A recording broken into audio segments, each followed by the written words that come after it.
Bismillah, wassalatu wassalamu ala rasulillah. Rabbi shrah li sadri wa yassir li amri wahlul uqdatan min lisani yafqahu qawli. Rabbi yassir wa la tu'assir wa tammim bil khair. Let's begin lesson number 8. And inshallah, in this lesson, we will learn about a new phrase, which is demonstrative phrase, ismul ishara wa musharun ilayhi. And then we will learn about two adverbs. Adverb in Arabic is also called dharf. And amama, that means in front of, and khalfa, that means behind. After that, inshallah, we will learn about ismun mabniyun, fixed noun, ending with alif. So we know that nouns are three types. They are munsarif, yani flexible, and we have ghair munsarif, partially flexible, and then we have nouns that are fixed, mabniyun. That means the ending does not change. And one verb, jalasa. So let's continue here. We have already learned two phrases. So do you remember what are the two phrases that we have already learned? We have learned, yes, prepositional phrase, al-jar wal-majroor. Okay, and we have also learned possessive phrase, al-idafatu. So two of them we have already completed. And inshallah, in today's lesson, we are going to learn about demonstrative phrase, which is called ismul ishara wa musharun ilayhi. Okay, so what is basically ismul ishara wa musharun ilayhi? As we can see here that it has two parts. The first one is the demonstrating pronoun, which is ismul ishara. And we have learned four of them. We have learned four. Do you remember the names? We have learned hadha, hadhihi, dhalika, and tilka, right? We have learned four. And yes, and inshallah, we will see like musharun ilayhi, the demonstrated noun, the noun that is pointed at. So ishara basically means to point when you are pointing towards something. So you are the one who is pointing, so you are using ismul ishara, and you are pointing at something, so that is called musharun ilayhi. So that is the combination of ismul ishara and musharun ilayhi. In this construction, the noun after ismul ishara is always takes al with it. That is a very, very important point. Let me repeat it again. In this construction, the noun after ismul ishara always takes al with it, like hadal baytu. So we have hada, as we know that this is ismul ishara, or we say demonstrative pronoun, and the noun that follows it has al with that, hadal baytu. And the translation is this house, hadal baytu, this house. And similarly, we can see over here, tilka, and after that we have as-sa'atu. So tilka will be ismul ishara, and as-sa'atu will be musharun ilayhi. Why? Because we are pointing at it. So this is the word that we use for pointing, and this is something that is pointed at, or something that is demonstrated at. Tilka sa'atu, that watch. Now I have a question here. When you say this house and that watch, is the meaning clear when you say this house and that watch? Is it clear like what I'm trying to say? Or is it like you're waiting for something for me to say so that the meaning becomes clear? Excellent. So when I say hadal baytu, and when I say tilka sa'atu, and this house and that watch, the meaning is not clear. And that's why we call this phrase. Why do we call them phrase? Because phrase is incomplete sentence. Yes, it is an incomplete construction where the meaning is not complete. So it can be either subject or it can be predicate, but it cannot convey the meaning by itself. So that's why we call it phrase. So that's why we say that these are phrases. As we have learned, the prepositional phrase jar majroor, and we have learned possessive phrase mudafun wa mudafun ilayhi, and similarly we are learning demonstrative phrase ismul ishara wa musharun ilayhi. Now I want to change it into a complete sentence. So for example, if I make it subject hadha al-baytu, and after that I bring the predicate jadidun, now the meaning is clear. So hadha al-baytu becomes subject and predicate, and jadidun becomes predicate, and the meaning is clear, and the meaning is this is a new house. Okay, house is missing here, so this is a new house. So now we can see that ismul ishara can be subject or it can be predicate, but we cannot break it into two, and we cannot say hada and then al baytu jadidun. That will be wrong. Okay, so we will say either it is subject or it is used as predicate. So hada al baytu jadidun. Yeah, if there is no al, then it will not be a demonstrative phrase. That's a very good question. For example, if you say hada baytun, when you say hada baytun, what does it mean? Hada baytun. It means this is a house, right? We have learned about it from lesson number 1. So when we have hada baytun, that means it means it's a complete sentence, and it means this is a house, right? But when you say hada al baytu, that means this house. Look at the translation, this house. So there is a very big difference when you have hada and after that you have indefinite noun, and we know that the combination of definite noun and indefinite noun makes a complete sentence, and this is subject and this is predicate. Similarly here we need a subject and predicate. So here ismul ishara hadha al bayt is subject and jadidun is predicate. Similarly, we say tilka sa'atu jamilatun. Tilka sa'atu will be the subject and jamilatun will be predicate. And we know that subject and predicate are equal in number and gender. So tilka sa'atu is feminine, and jamilatun is also feminine. So subject is feminine, predicate is feminine. Subject is singular and predicate is also singular. Here, hadal baytu, baytu is masculine, and that's why predicate is also masculine. Hadal baytu jadidun. So the difference is very clear that after ismul ishara, after hada or hadihi or tilka or dhalika, if we have al, then it becomes demonstrative phrase, it becomes ismul ishara wa musharan ilayhi. If after hada we don't have al, that means it is a complete sentence. Hada baytun is a complete sentence, but hadal baytu is not a complete sentence. Hadal baytu is incomplete sentence. This is demonstrative phrase, and this is subject, and after that we need to bring predicate. And when we say jadidun or kabirun, big, hadal baytu kabirun, this house is big, then inshallah it becomes a complete sentence. So I hope it's clear now. Okay, something interesting here. There is always a coordination between or in ismul ishara and musharan ilayhi in all the 4 properties of the noun. So that means, what does that mean? That ismul ishara and musharan ilayhi must be equal in 4 properties of the noun. And you remember 4 properties of the noun. We have been talking from the beginning of the course that a noun consists of 4 things. It consists of capacity, and that means a nakira wal marifa, and it consists of gender. So we have capacity, then we have gender, jins, and then we have number, adad, and we have i'rab, status. So that's why I named it 4D analysis of the noun. And you can say C, G, and S. Capacity, C is capacity, and G is gender, and N is number, and status is S. Okay, this is very, very important for us to remember.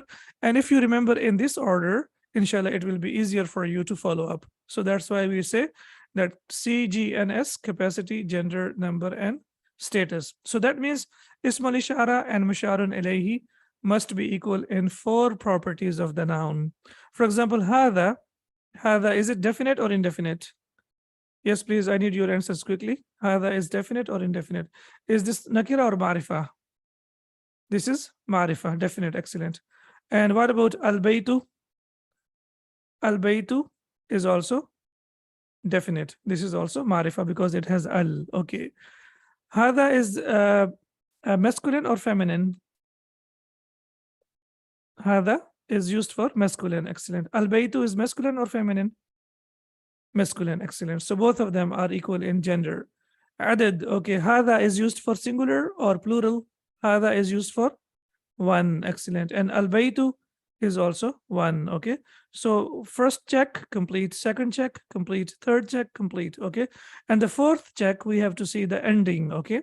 So what is the ending of hada? Yani, what is the status of hada? Is it marfu, mansub, or majroor? It's marfu. Excellent. Perfect. And similarly, al baytu has dhamma as well. Excellent. So our four checks are complete. So when your four checks are complete, that means that you are able to understand that this is a demonstrative phrase. Now we have as-sayyaratu, so we know that as-sayyaratu is feminine, and that's why we have to use hadihi, because hadihi is feminine and as-sayyaratu is feminine. And hadihi is marifa, and as-sayyaratu is marifa, and hadihi is singular and as-sayyaratu is singular, and similarly hadihi is marfu and as-sayyaratu is marfu. So here dhalika rajulu, that man, and they are also, we can see that they are equal in four: capacity, gender, number, and status. And similarly tilka sa'atu, they are also equal in four properties. Tilka is feminine, as-sa'atu is feminine, tilka is marifa, and as-sa'atu is marifa. Tilka is singular and as-sa'atu is singular, and similarly tilka is marfu and as-sa'atu is marfu. So these are the two things that you need to remember. Number one, that after ism al-ishara, the noun must take al. That's number one. And number two, they must be equal in four properties of the noun: C, G, and S. All right, is this clear? Shall we move on? Now, inshallah, when you do the lesson will be very easy for you. Ad-darsu al-thaminu, lesson number 8. Hadha rajulu. So what will be the translation of hadha rajulu? This is a man or this man? Hadha rajulu. This man, right? Excellent. So hadha rajulu will be subject, and after that we need predicate, and we know that tajir. What should be the ending of tajir? Hadha rajulu taji. This man is a merchant. So we know that subject and predicate, both of them are marfu. Excellent. So it should be marfu. Excellent. So hadha rajulu tajirun. This man is a merchant. Wadhalika rajulu, and we know waw means and. Dhalika rajulu, that man, subject. And tabib, what should be the ending of tabib? Tabibun, that man is a doctor. Excellent. So this man is a merchant and that man is a doctor. So now I'm sure it's very clear that when we say hadha rajulu, it means this man, and when we say dhalika rajulu, it means that man. And how do we get the meaning of is? Do you remember how do we get the meaning of is? When we have a combination of definite noun and indefinite noun. When we put marifa and nakira together, then we get the meaning of is. For example, hadha rajulu is definite and tajirun is indefinite. It's lesson number 1. So just a revision, okay? And then we have number 2, ismu tajiri mahmudun. The name of the merchant is Mahmud. So again, yes, excellent. Ismu tajiri mudaf mudaf alayh, perfect. And mudaf mudaf alayh fahuwa subject. This is mubtada'un. And tajirun mahmudun, sorry, is predicate, as we can see here. Wasmut tabibi, so wow, and we know that the hamza of ism is hamzatul wasl, so we will say wasmut tabibi, and the name of the doctor Sa'idun is Sa'id. So subject predicate, and similarly we have subject and predicate, yani mubtada'un wa khabarun. After that we have hadhal baytu, this house, lit tajiri, belongs to the merchant or is for the merchant. وَذَلِكَ الْبَيْتُ, and that house, لِلطَّبِيبِ, is for the doctor. And again, this is subject and this is predicate. We know that jar majroor will always be predicate, and it is in the place of predicate. And similarly, ذَلِكَ الْبَيْتُ is subject and لِلطَّبِيبِ is predicate. Okay. This house belongs to the merchant and that house belongs to the doctor.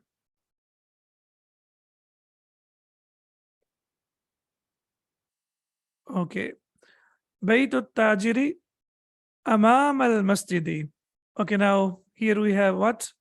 We have بيت التاجر, so this will be subject, and أمام المسجد will be predicate. Okay, what do you remember about أمام? As we discussed in the beginning of the lesson, that it is ظرف, yani it is adverb plus mudaf. Yeah, so it is what? It is adverb. Adverb means ظرف, so it is adverb, and similarly it is mudaf. It yani functions as mudaf, so that's why it has two qualities, and we need to remember these two qualities, that this is ظرف plus mudaf. And we know that after mudaf, the noun is always majroor, so it will be mudaf ilayh. So bayt al-tajiri is also mudaf ilayh, and amam al-masjidi is also mudaf ilayh. So that, as I told you, that these incomplete constructions, they can be subject and they can be predicate. There is one incomplete construction, or there is one phrase that cannot be subject. Do you remember what phrase is that? That cannot be subject? Does anyone remember? Jar majroor. Jar majroor cannot be subject. It will always be predicate. Even if it comes in the place of subject, but it will not be subject. It will always be predicate. However, mudaf alayh can be used in the place of subject, and it can also be used in the place of predicate. وَبَيْتُ الطَّبِيبِ, and the house of the doctor. Khalfa, so this is your dharf number 2. And again, we can see that this is a dharf plus mudaf, and that's why al-madrasati is majroor, because khalfa is used as mudaf. The house of the merchant is in front of the masjid, and the house of the doctor is behind the school. So amama is in front of and khalfa is behind. Okay, I have a question. We have already learned one dharf, one adverb. What was that? We have learned in lesson number 5. Do you remember that dharf that we have learned already? We have learned tahta. Tahta, excellent. Yeah. So we have learned tahta as well. So now you can make your list of adverbs that are used as mudaf. We also call them dharf or adverb. They are used as mudaf. So we have learned 3 now. We have learned number 1 tahta, that means under. Number 2, we have learned amama, that is, as we can see, in front of.